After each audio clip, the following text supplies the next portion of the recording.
Hi, and welcome back to Football Made Simple. A London derby took centre stage when Chelsea took on Spurs. It was a big test for Antonio Conte's Spurs, who have been on the up, while Chelsea have had a shaky run. But in the end, it was Chelsea who came out on top, 2-0 thanks to goals by Ziyech and Silva. The XG did show that Chelsea made better chances. But what tactics were on display, and why did Tuchel switch to a back four? Let's take a look. And I am delighted to be working with Spitch once again for this video.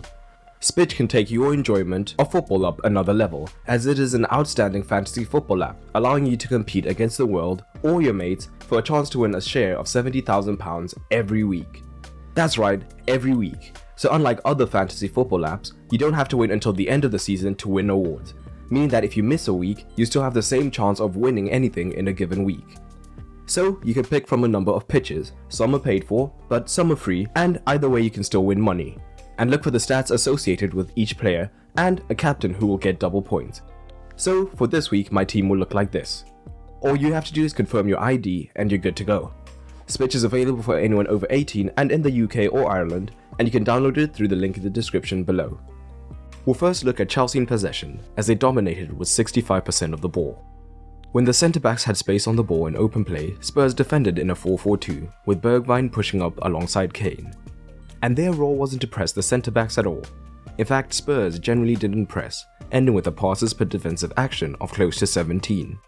Instead, the forwards' role was to sit on Jorginho, as he's the central passing hub of the team, so this would be a way to help slow Chelsea's forward progression.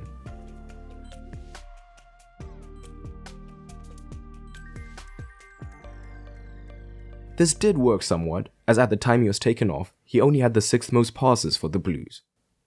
As a result of this heavy central progression, Chelsea kept both of their fullbacks deeper at times so that they could be the easy outlets. And as much as possible, the Spurs front two would shift across to prevent easy access into Jorginho.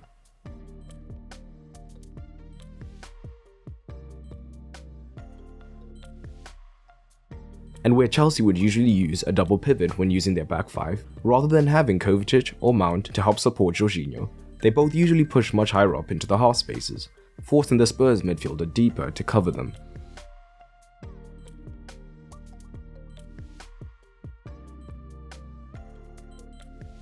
So on the rare occasions the Spurs front two were dragged into a higher press, Jorginho would then have a lot of space to receive and then look to spread the play.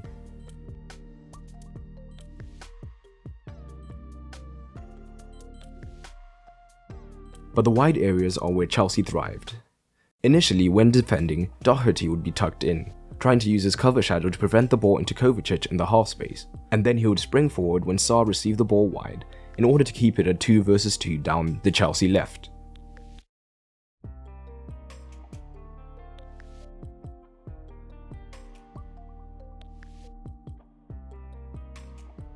So, Chelsea adapted, as although they were a back four on paper, Sarr could begin as the left centre-back. So now, when he was on the ball, Doherty would press much more central, leaving a 1 versus 1 out wide, and Hudson-Odoi was happy to take on Tanganga, completing a game-high 3 dribbles.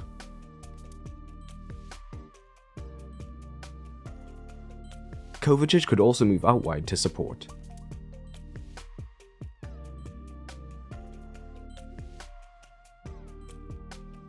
It should be noted that here we see how different formations can have similar outcomes, as in open play it would still look like a back 3 with the front 5, except usually where it's the wing backs wide, this time it was the wingers wide and Kovacic and Mount pushing up into the half spaces instead. But most of Chelsea's play came down the right hand side, where the fullback had more attacking license. Although Mount was a central midfielder on paper, he spent much of his time drifting to the right wing to create a wide triangle. And if Sessegnon was drawn to Azpilicueta and Davies remained deep, Mount could receive here. And because the Spurs midfield was deep due to the forwards covering defensively, now Jorginho could be found behind the first line of pressure and drive forward.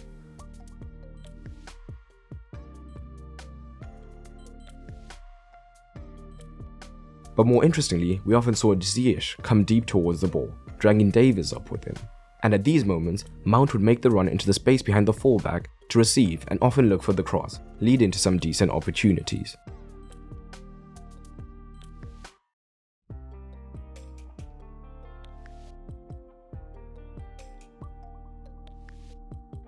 Higher up the pitch, this right-hand side triangle became even more potent.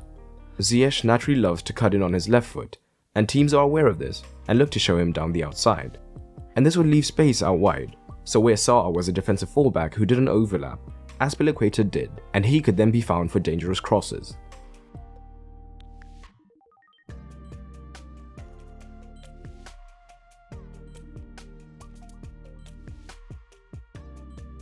However, Azpilicueta's mere presence would often mean that the fullback could not get touch tight to Ziyech, and he could cut infield to have a cross or to have shots.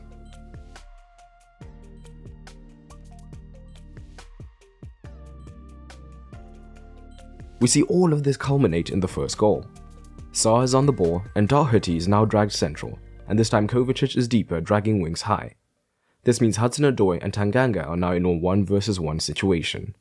So, Tanganga is drawn high and there's plenty of space behind the fullback. He turns him and finds Ziyech, and Mount and Azpilicueta with that wide triangle means that Ziyech has that temporary room to have a shot. And when Chelsea were much higher up, with one or occasionally both of their fullbacks high, Spurs looked to transition quickly. This was namely through Kane dropping deep to pick up the ball and looking to find Bergwijn running in behind, but it was to no avail.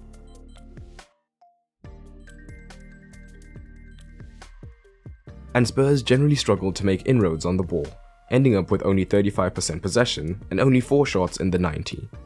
When they were on the ball, Chelsea could also shift to a 4-4-2. Knowing that Spurs only had 2 in the midfield, Chelsea were less worried about being overloaded in the centre, so Mount could push up alongside Lukaku to make it a 2-versus-2, and they were generally much more aggressive in the press than Bergwijn and Kane had been.